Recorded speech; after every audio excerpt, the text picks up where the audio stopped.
Assalamualaikum warahmatullahi wabarakatuh. Bertemu kembali dengan saya, Ibu Siti Tienti Wahyuni Nasution, Magister Pemikiran Islam dalam bidang studi Sosiologi di SMA Islam An-Nizam, Medan. Apa kabar anak-anak? Semoga semua dalam keadaan sehat walafiat, tetap semangat belajar sosiologi. Karena sosiologi wonderful. Hakikat sosialisasi. Nah, anak-anak, kamu mungkin masih ingat saat pertama kali masuk SMA ini ya. Banyak hal baru yang harus kamu pelajari. Contoh, norma atau aturan-aturan yang berlaku di sekolah. Oleh karena itu, di beberapa sekolah diadakan kegiatan yang disebut masa orientasi siswa. Dalam kegiatan tersebut, siswa baru diperkenalkan dengan berbagai aturan, nilai, dan kebiasaan yang berlaku di sekolah. Contoh, tata cara peminjaman buku di perpustakaan, cara memanfaatkan fasilitas sekolah seperti sarana olahraga dan laboratorium. Sama seperti siswa di sekolah, karyawan baru di suatu perusahaan pun mengikuti masa orientasi yang dikenal dengan masa training. Di masa training, ia akan mempelajari cara-cara atau aturan yang berlaku di perusahaan tempatnya bekerja. Nah, anak-anak, dari kedua contoh di atas menunjukkan suatu proses yang sering disebut dengan istilah sosialisasi. Apa itu sosialisasi? Nah, pada bagian ini kamu akan belajar memahami istilah tersebut dengan baik. Nah, anak-anak, berbeda dengan binatang ya, manusia harus memutuskan apa yang harus dilakukannya. Keputusan itu didasari oleh rasionalitas bahwa suatu hal yang harus dilakukan karena baik bagi dirinya dan hal lain tidak dilakukan karena tidak baik bagi dirinya atau orang lain. Contoh, seorang siswa belajar dengan giat karena ia sadar hal itu baik dan berguna bagi dia dan masa depannya. Keputusan yang dinilai baik akan menjadi kebiasaan yang diikuti oleh individu-individu lain. Kebiasaan ini kemudian ditegakkan menjadi bagian dari kebudayaan kelompok atau masyarakat tersebut. Contoh, keputusan untuk menuntut ilmu dilihat dan dirasa baik serta berguna bagi seseorang sehingga diikuti banyak orang. Keputusan ini kemudian menjadi kebiasaan dan kebudayaan kelompok atau masyarakat tersebut. Kebiasaan suatu kelompok manusia dapat berbeda dengan kelompok lain. Kebiasaan yang berbeda tersebut mencakup bidang pendidikan, ekonomi, kekerabatan, agama, atau politik. Oleh karena itu, kita sering menjumpai perbedaan kebiasaan dalam kelompok-kelompok masyarakat. Contoh, ada kelompok yang tidak membedakan penggunaan tangan kiri atau kanan untuk memberi atau menerima sesuatu. Namun ada pula yang memilih hanya menggunakan tangan kanan karena dinilai lebih sopan. Kebiasaan tersebut umumnya ditanamkan dari satu generasi ke generasi selanjutnya. Tujuannya adalah agar anggota kelompok atau masyarakat dari generasi berikutnya dapat bersikap dan berperilaku sesuai dengan kebiasaan, nilai, dan norma yang dianut oleh kelompok atau masyarakat tersebut. Dalam sosiologi, penanaman atau proses belajar kebiasaan-kebiasaan di dalam suatu kelompok atau masyarakat disebut sosialisasi. Ada banyak pendapat tentang sosialisasi, anak. Satu, menurut Peter L. Berger, sosialisasi adalah proses belajar seorang anak untuk menjadi anggota yang dapat berpartisipasi dalam masyarakat. Yang kedua, dari David A. Goslin, Ia mengatakan bahwa sosialisasi sebagai proses belajar yang dialami seseorang untuk memperoleh pengetahuan tentang nilai dan norma-norma agar ia dapat berpartisipasi sebagai anggota kelompok masyarakat. Nah, yang ketiga, Anthony Giddens, sosialisasi adalah proses di mana seorang anak atau anggota baru dalam suatu kelompok belajar tentang cara hidup suatu masyarakat atau kelompok. Yang keempat, Kunchoro-Ningrat mendefinisikan bahwa sosialisasi sebagai proses belajar kebudayaan dalam hubungan dengan sistem sosial, di mana seorang individu dari masa anak-anak hingga masa tuanya belajar pola-pola tindakan dalam interaksi dengan segala macam individu di sekelilingnya.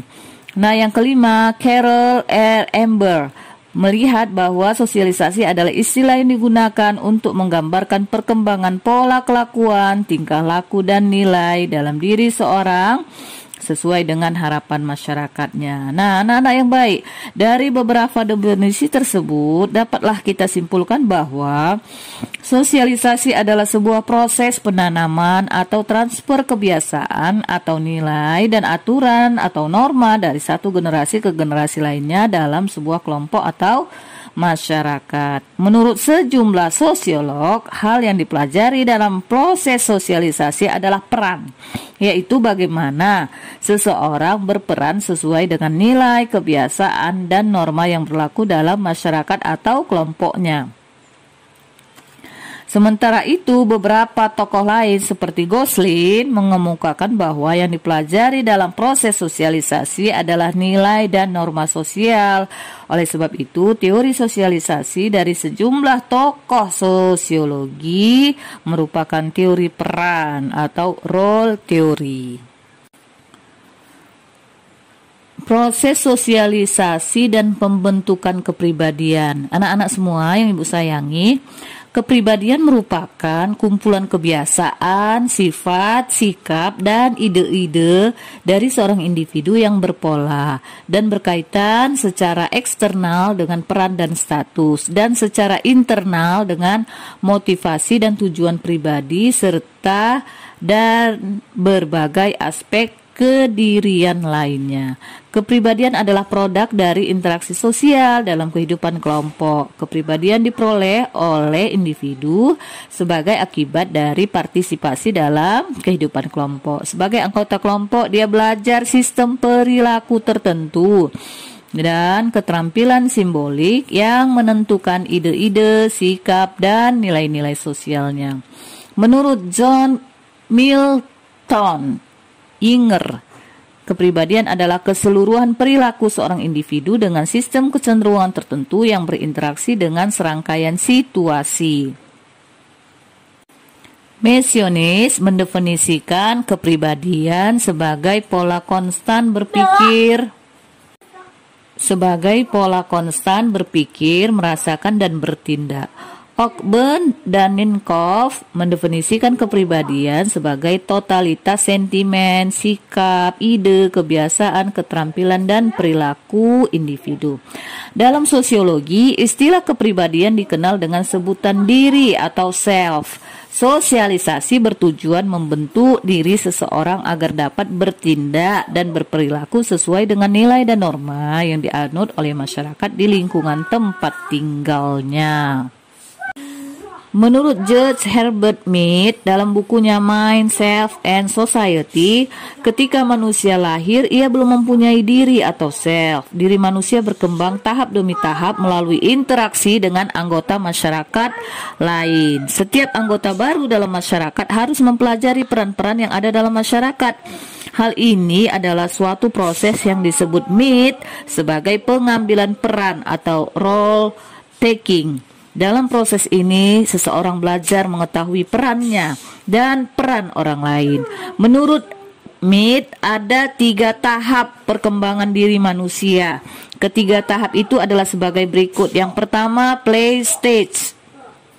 Di tahap ini, seorang anak belajar beberapa peran yang dilihatnya di lingkungan sekitarnya. Ia mulai meniru peran yang dijalankan oleh orang tuanya, kakaknya, tetangganya, atau orang lain yang berinteraksi dengannya. atau istilahnya significant others. Pada tahap ini anak-anak belum mengenal akan strategi dan tidak menyadari aturan serta objek permainan. Contohnya ketika seorang anak bermain menjadi seorang polisi atau dokter, ia belum mengetahui mengapa polisi menangkap penjahat atau mengapa dokter menyuntik pasien. Nah, yang kedua, game stage. Di sini seorang anak mulai menyadari objek permainan. Mereka juga menyadari bahwa setiap pemain dalam tim adalah bagian dari jaringan aturan yang ditentukan oleh aturan permainan. Mereka harus terus-menerus mengadaptasikan perilaku mereka pada kebutuhan tim untuk mencapai tujuan. Jika pada tahap play stage seseorang anak hanya mengetahui perannya, maka pada tahap ini anak mulai mengetahui peran pihak lain yang berinteraksi dengannya. Pada tahap ini kemampuan anak untuk menempatkan diri pada posisi orang lain mulai meningkat sehingga memungkinkan adanya kemampuan bermain secara bersama-sama. Nah, yang ketiga, generalized others. Generalized others terdiri dari harapan-harapan masyarakat atas diri seseorang yang tertuang dalam bentuk norma masyarakat. Contoh, mencuri di mana pun dan dengan siapapun mencuri adalah buruk. Dalam tahap ini, seseorang mampu berinteraksi dengan orang lain dalam masyarakat karena telah memahami perannya dan peran orang lain. Generalized others membantu seseorang untuk memahami perspektif orang lain dan bagaimana aturan dalam masyarakat bekerja. Dalam hal ini, seorang belajar peran-peran sosial dalam masyarakatnya. Contoh tahap ini, sebagai seorang siswa, seseorang memahami peran guru. Sebagai anak, seseorang memahami peran orang tua. Nah, dari pandangan ini, Mead jelas mengatakan bahwa diri seseorang terbentuk melalui interaksi dengan orang lain. Dalam berinteraksi tersebut, seseorang mengalami proses sosialisasi. Nah, berikut Cooley menganalogikan pembentukan diri seseorang dengan cermin. Cermin selalu memantulkan apa yang ada di depannya. Demikian pula dengan diri seseorang. Ia memantulkan sesuatu yang dirasakannya sebagai tanggapan masyarakat terhadap dirinya. Oleh karena itu, Cooley menyebutkan bahwa looking glass self, pembentukan cermin diri, terbentuk melalui 3 tahap. Yang pertama, seseorang membayangkan bagaimana perilaku atau tindakannya tampak bagi orang lain. Yang kedua, seseorang membayangkan bagaimana orang lain menilai perilaku atau tindakan itu. Dan yang ketiga, seseorang membangun konsepsi diri berdasarkan asumsi penilaian orang lain terhadap dirinya itu. Contoh, seorang anak gambarnya dinilai jelek oleh orang lain akan segera mengambil kesimpulan bahwa kemampuan menggambarnya jelek. Sedangkan anak yang gambarnya dinilai bagus akan menjadi yakin dengan kemampuan menggambarnya. Nah, inilah contoh dari looking glass self. Nah, berikut faktor pembentukan kepribadian. Yang pertama, warisan biologis. Di sini, faktor keturunan berpengaruh terhadap pembentukan kepribadian seseorang. Warisan biologis menyediakan bahan mentah kepribadian yang dapat dibentuk dalam berbagai cara. Warisan biologis berhubungan juga dengan gen, seperti pada golongan darah atau jenis penyakit tertentu seperti diabetes, alergi, jantung koroner, asma, dan vertigo. Warisan biologis beserta perbedaan-perbedaannya akan memengaruhi perkembangan kepribadian seseorang. Yang kedua, lingkungan fisik. Di sini perbedaan perilaku kelompok disebabkan oleh perbedaan iklim, topografi atau permukaan atau relief bumi, dan sumber alam. Orang yang hidup di daerah pegunungan sebagai petani akan berbeda kepribadiannya dengan orang yang hidup di tepi pantai sebagai nelayan. Demikian juga yang hidup di daerah panas dan miskin cenderung berbeda kepribadian dengan orang daerah subur dan kaya. Demikian pula orang yang hidup di daerah panas dan miskin cenderung berbeda kepribadian dengan orang di daerah subur dan kaya. Nah, yang ketiga, faktor kebudayaan. Kebudayaan adalah keseluruhan pengetahuan manusia sebagai makhluk sosial, baik berupa gagasan, aktivitas, maupun hasil aktivitas manusia yang digunakan untuk memahami lingkungan dan pengalamannya serta dijadikan pedoman hidup bagi anggotanya. Yang keempat, pengalaman kelompok. Masyarakat majemuk memiliki kelompok-kelompok dengan budaya dan standar atau ukuran moral berbeda-beda. Standar atau ukuran tersebut digunakan untuk menentukan mana kepribadian yang baik dan mana yang tidak baik. Contohnya ya, jika seorang anak kurang diperhatikan oleh keluarga, ia berpotensi menjadi nakal karena merasa dirinya tidak dicintai. Ia akan bergabung dengan kelompok yang mempunyai standar atau ukuran perilaku yang sesuai dengannya. Sebaliknya, anak yang berperilaku baik akan mengelompokkan dirinya dengan anak yang baik pula. Itulah yang termasuk dengan pengalaman kelompok. Dan yang terakhir adalah pengalaman unik. Jadi di sini yang dimaksud dengan pengalaman unik adalah pengalaman yang tidak sama persis satu dengan yang lainnya. Dan ini bisa membentuk kepribadian seseorang. Dari kelima faktor pembentuk kepribadian di atas, sosiologi tidak memusatkan perhatian pada faktor warisan atau keturunan biologis dan lingkungan fisik. Fokus sosiologi dalam mengkaji pembentukan diri adalah interaksi seseorang dengan orang lain. Hal ini disebabkan karena diri seseorang terbentuk melalui refleksi atau cerminan orang lain terhadapnya. Refleksi-refleksi ini dapat dilihat di dalam 3 faktor pembentuk kepribadian yang lain, yaitu lingkungan kebudayaan, pengalaman kelompok, dan pengalaman unik. Wallahu a'lam bishawab. Barakallahu fiik. Demikian pembelajaran hari ini. Sampai jumpa di video pembelajaran berikutnya. Jangan lupa like, comment, and share video ini. SMA Islam An-Nizam, unggul, cerdas, Islami. Assalamualaikum warahmatullahi wabarakatuh.